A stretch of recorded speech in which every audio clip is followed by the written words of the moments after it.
দেখতে হবে। এখানে আমরা 6টা দাবি নিয়ে আসছি, আমি দাবিগুলোতে আপনাদেরকে পড়ে শোনাচ্ছি।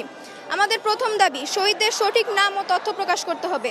আমাদের দ্বিতীয় দাবি হচ্ছে আহতদের সম্পূর্ণ নির্ভুল তালিকা প্রকাশ করতে হবে। তৃতীয় দাবি হচ্ছে শিক্ষক ও ছাত্রদের, আমাদের ভাইদের উপরে যে সেনাবাহিনী যে হামলা করেছে সেই হামলার আমরা প্রতিবাদ জানাই এবং সেনাবাহিনীকে নিঃশর্তভাবে এটার ক্ষমা চাইতে হবে। তারপরে আমাদের 4 নম্বর দাবি হচ্ছে নিহত প্রতিটি পরিবারকে বিমান বাহিনীর পক্ষ থেকে অবশ্যই সহযোগিতা করতে হবে।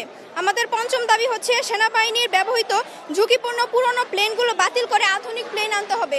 যেহেতু আমরা জানতে পেরেছি যে তারা যে বিমানটি ব্যবহার করেছে সেটি অনেক পুরনো ছিল, সোভিয়েত ইউনিয়নের আমলের ছিল, সেটা আমরা জানতে পেরেছি। তো এগুলাকে বাদ দিয়ে নতুন প্লেন নিতে হবে।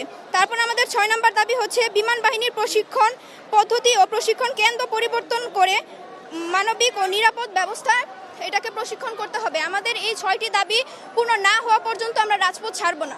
আমাদের এখানে যারা প্রকৃতপক্ষে কয়জন মৃত্যুবরণ করছে এটার অরিজিনাল সংখ্যা এবং তালিকা তারা দিচ্ছে না। তারা এমনকি এটা প্রকাশ করার জন্য যারা চাইছিল, যে স্যাররা চাইছিল, সেই স্যারদের গায়ে হাত দিছে আমাদের, আবার 3টা স্টুডেন্টেরও মারছে।